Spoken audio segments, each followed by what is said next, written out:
nhiềuประจำថ្ងៃបន្ទាប់ពីជាប់ឆ្នោតជាប្រធានគណៈបកសម្ព័ន្ធដើម្បីប្រជាធិបតេយ្យជាលើកទី2លោកខំវិស្នានៅតែអះអាងថានៅក្នុងសកម្មភាពការងាររបស់គណៈបក LDP របស់លោកនាពេលកន្លងមកគឺគ្មានកំហុសនេះគឺលោកចង់សម្ដៅទៅដល់កំហុសចំពោះមហាជននិងកំហុសចំពោះមនសិការបើទោះបីជាពេលខ្លះក្រុមរបស់លោកជេរប្រមាថមនុស្សទូទៅក្តីលើកពីនេះលោកខំវិស្នាបញ្ជាក់ថាលោកធ្វើនយោបាយគឺមិនមែនដើម្បីផ្គាប់ចិត្តឲ្យពលរដ្ឋស្រឡាញ់ទេតែលោកចង់ជួយប្រជាពលរដ្ឋខ្មែរនិងមាតុភូមិរបស់ខ្លួនតើតើនេះសូមអញ្ជើញស្ដាប់បានសម្ភាសរវាងហេងឧត្តមនិងលោកខំវិស្នាទើបតែជាប់ឆ្នោតជាថ្មីធ្វើជាប្រធានគណៈបកសម្ព័ន្ធដើម្បីប្រជាធិបតេយ្យតាមរយៈសមាជិកលើកទី2កាលពីព្រឹកមិញជាការកត់សម្គាល់ការបោះឆ្នោតនេះមានបេក្ខភាពតែម្នាក់គត់គឺរូបលោកដែលបានចូលឈ្មោះឲ្យគេបោះឆ្នោតតែហេតុអ្វីតើលោកមិនយល់ថាវាចម្លែកទេដែលគណៈបកមួយមានឈ្មោះថាប្រជាធិបតេយ្យតែអ្នកចូលឈ្មោះមានតែម្នាក់យើងមិនគិតទៅលើរូបភាពដែលត្រូវតែធ្វើឲ្យឃើញថាប្រជាធិបតេយ្យទេក្នុងភាពជាអ្នកដឹកនាំឬគណៈបកនយោបាយដែលមានបាតគ្រឹះសុចរិតគឺថាវាដំណើររឿងមកមិនគឺវាអញ្ចឹងហើយជួបបេក្ខភាពរបស់យើងវាតែមួយអញ្ចឹងមកតែមួយអញ្ចឹងទៅហើយជាបើគេថាបើតែមួយនឹងវាអត់ប្រជាធិបតេយ្យអានឹងស្អីតែគេថាបើរឿងពិតវាតែមួយអញ្ចឹងវាអត់មាននិយាយថាតែមួយឬច្រើនវាប្រជាធិបតេយ្យទេគឺថាវាសំខាន់មនុស្សនៅក្នុងបកហ្នឹងគេមិនចង់ដាក់ហើយបើគេមិនចង់ដាក់យើងទៅរុញគេដាក់ថាដាក់ម្នាក់នឹងប្រជាធិបតេយ្យអត់ប្រជាធិបតេយ្យក៏ដាក់ច្រើនបានប្រជាធិបតេយ្យអាចចុះយើងអត់មានគោរពសិទ្ធិអ្នកដទៃដែលគេអត់ចង់ដាក់ទេចុះអញ្ចឹងអាចមានន័យថានៅក្នុងគណៈបកសម្ព័ន្ធដើម្បីប្រជាធិបតេយ្យឬ LDP ហ្នឹងក្រៅពីរូបលោកគ្មាននរណាគេអាចដឹកនាំគណៈបកបានដែរទេចង់និយាយថាអញ្ចឹងគាត់ថាបានប៉ុន្តែ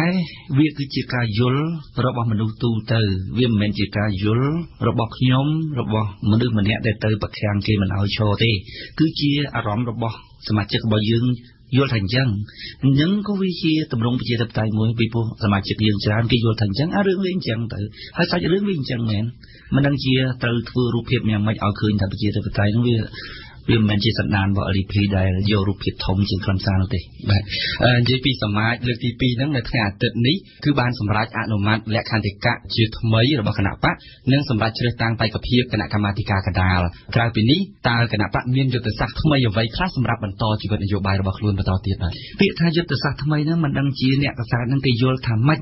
អារម្មណ៍របស់គេគេចេះតែសួរអញ្ចឹងមួយណាក៏សួរដូចតែមួយណារឿងយុទ្ធសាស្ត្រថ្មីខ្ញុំតែងតែនិយាយថាយុទ្ធសាស្ត្រថ្មីលុះត្រាតែយុទ្ធសាស្ត្រចាស់នោះវាខុសយើងកែកំហុសរបស់យើងលុះត្រាតែយើងវាខុសគេថាចុះមិនខុសមិនបើមុនអត់បានស្លឹកស្នោតផងខ្ញុំចង់ថាជាអ្នកនយោបាយមិនមែនមកដើម្បីឲ្យប្រជាប្រដ្ឋស្រឡាញ់នោះទេយើងមកជួយប្រជាប្រដ្ឋទៅចុះបើយើងមើលឃើញថាប្រជាប្រដ្ឋយើងខុសហើយយើងទៅនិយាយតាមគាត់ដើម្បីទាញយកការគ្រប់គ្រងពីគាត់សួរថាតើយើងវាស័ក្តិសមជាអ្នកនយោបាយដែលជួយប្រជាប្រដ្ឋអត់បើគាត់កំពុងតែខុសហើយបើយើងឃើញថាផ្លូវនឹងមិនអាចជួយគាត់បានទេយើងត្រូវទាញគាត់មកឲ្យយល់ត្រូវតាមយើងត្រង់ថាដែលយើងទាញមកនឹងវាពេញចិត្តគាត់ឬមិនពេញចិត្តគាត់អានឹងជាសិទ្ធិរបស់គាត់ប៉ុន្តែខ្លួនយើងផ្ទាល់យើងច្បាស់ណាស់ថាប្រជាប្រដ្ឋត្រូវទៅតាមផ្លូវហ្នឹងអានឹងយើងយល់ត្រូវហើយដល់ពេលយើងនិយាយថាយើងត្រូវកែយុទ្ធសាស្ត្រថ្មីឬមានយុទ្ធសាស្ត្រថ្មី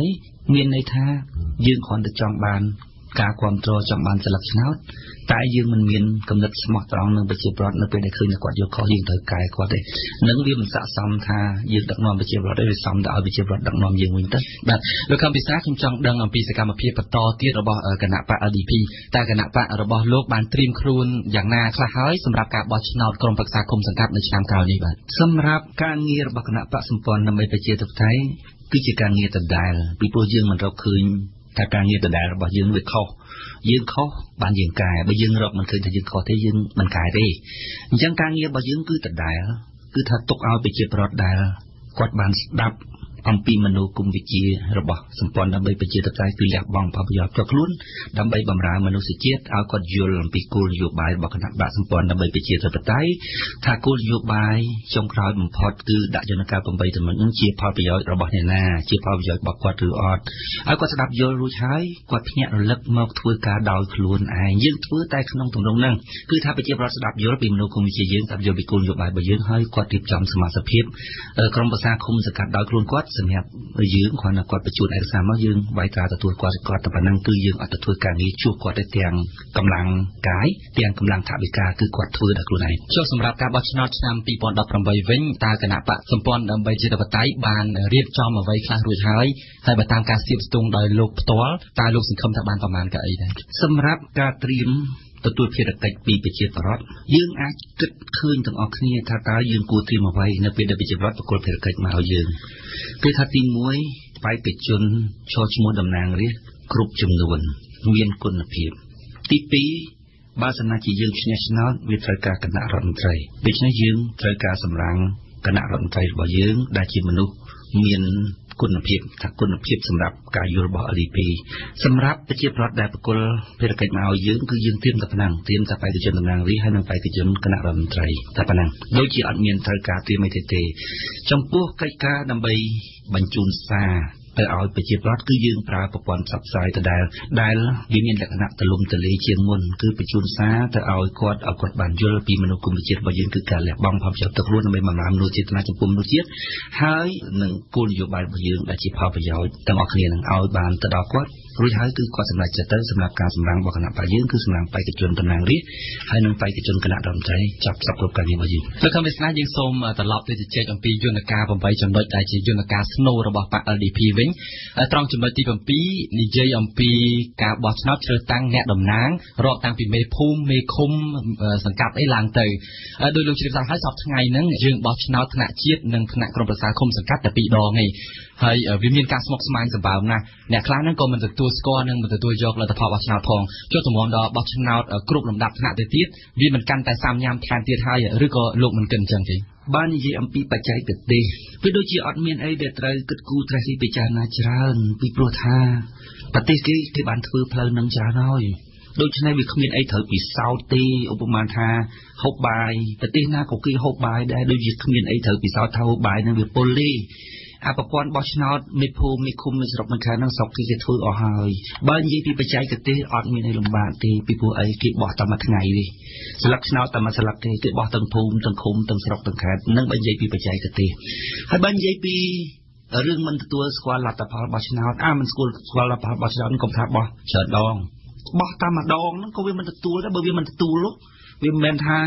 លទ្ធផលបោះឆ្នោតច្រើនបានវាញញ៉ៃមិនទទួលណាគឺមិនទទួលមកពីរឿងវាមិនទទួលនឹងត្មងហ្នឹងហើយរឿងមិនទទួលហ្នឹងវាមានហេតុផលដែលគេឲ្យជាហេតុផលអញ្ចឹងបើសិនណាជានិយាយពីរឿងបោះឆ្នោតជាច្រើនដងវាមិនមែនជាហេតុផលនាំឲ្យយើងឆ្លោះគ្នាមិនទទួលលទ្ធផលទេវាមកអំពីភាពអយុត្តិធម៌នៅក្នុងការបោះឆ្នោតទេទោះបីបោះឆ្នោតម្ដងក៏វាត្រូវតែឆ្លោះដែរបើសិនជាបោះឆ្នោតវាមិនត្រឹមត្រូវចូលទៅដល់យន្តការចំណុចទី4វិញដែលស្ដីពីការបង្កើតតុលាការរដ្ឋបាលហើយដោយសារតែលោកមានបរិញ្ញាបត្រច្បាប់លោករៀនចប់សាលាភូមិន្ទរដ្ឋបាលហើយព្រមទាំងធ្លាប់ធ្វើការជាមន្ត្រីរាជការមួយរយៈផងខ្ញុំសូមអញ្ជើញលោកបញ្យល់បន្តិចពីសារៈសំខាន់នៃការបង្កើតតុលាការរដ្ឋបាលនេះបាទខ្ញុំចង់ដាក់សំណួរទៅកាន់ជនរួមឈាមទាំងអស់គ្នាដែលគោលនយោបាយរបស់សម្ព័ន្ធហ្នឹងយើងបានគិតថាវាជាផលប្រយោជន៍របស់យើងទាំងអស់គ្នាដូច្នេះគួរតែយើងគិតគូរទាំងអស់គ្នាមើលបើសិនណាជាយើងមានបញ្ហាជាមួយនឹងមន្ត្រីរាជការតើយើងទៅប្តឹងពីណាឥឡូវណាមិនបាច់គិតរឿងអីទេឥឡូវគិតតែរឿងគឺអត្តសញ្ញាណប័ណ្ណមួយចុះនៅតាមភូមិឧបមាថាធ្វើអត្តសញ្ញាណប័ណ្ណរួចហើយឧបមាថាច្បាប់និយាយថា20ថ្ងៃបានហើយចុះបើវាទៅជា30ថ្ងៃហើយបើវាទៅជា40ថ្ងៃជួនកាលមានភូមិមកប្រាប់ថាអូយបាត់តែតាក់សញ្ញាណប័ណ្ណហ្នឹងគេថាបាត់ទៅសុំធ្វើសារថ្មីគេថាអត់ត្រូវធ្វើសារថ្មីទេពីព្រោះឈ្មោះហ្នឹងបានធ្វើរួចហើយសួរថាពីណាទទួលខុសត្រូវវាអត់ដឹងថាប្តឹងពីណាសប្តាហ៍បញ្ហាអីទាំងអស់គឺសម្រាប់ទៅលើមន្ត្រីរាជការសម្រាប់ទៅលើរដ្ឋបាលសាធារណៈឧបមាថារដ្ឋបាលសាធារណៈហ្នឹងច្បាយខេត្តថ្នាក់ស្រុកថ្នាក់អីចោតប្រជាប្រដ្ឋថាប្រជាប្រដ្ឋហ្នឹងមករស់នៅលើដីរដ្ឋឧទាហរណ៍តែចឹងសួរថាតើមានភាពស្មើគ្នាចំពោះមុខច្បាប់រវាងប្រជាប្រដ្ឋជាមួយនឹងអាជ្ញាធរនឹងអត់តែអាជ្ញាធរនឹងថាអាជ្ញាធរនឹងអ្នកប្លន់ដីប្រជាប្រដ្ឋផងអាជ្ញាធរនឹងធ្វើជាតុលាការកាត់ក្តីផងអាជ្ញាធរនឹងចេញដល់អាជ្ញាសឹកចាប់ប្រជាប្រដ្ឋបញ្ជូនទៅតុលាការផងសួរយើងរស់កើតអីអញ្ចឹងដូច្នេះរឿងប្រព័ន្ធរដ្ឋបាលសាធារណៈស្មុគស្មាញហ្នឹងវាត្រូវធ្វើឲ្យខ្លីធ្វើឲ្យសាមញ្ញធ្វើឲ្យងាយដែលនៅក្នុងនោះ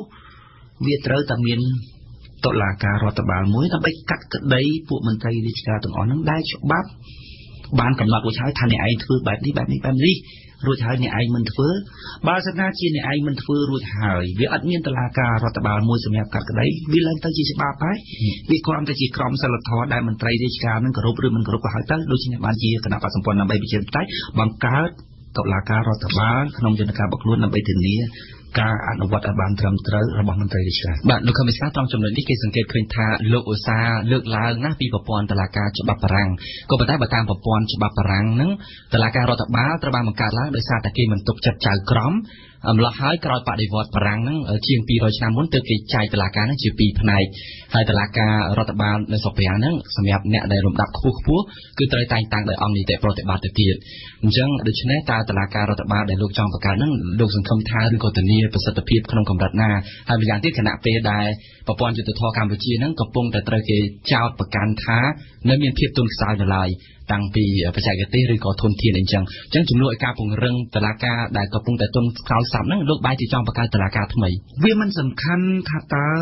យើងត្រូវតែយកតាមច្បាប់បារាំងឬយើងត្រូវយកតាមច្បាប់អង់គ្លេសទេសម្រាប់ជាអ្នកនយោបាយសំខាន់បំផុតគឺស្ថានភាពជាក់ស្ដែងរបស់ប្រទេសខ្លួនបើសិនណាជាខ្លួនយល់ថាប្រទេសខ្លួនវាមានករណីចាំបាច់ដាច់ដោយឡែកពិសេសខុសពីគេយើងត្រូវ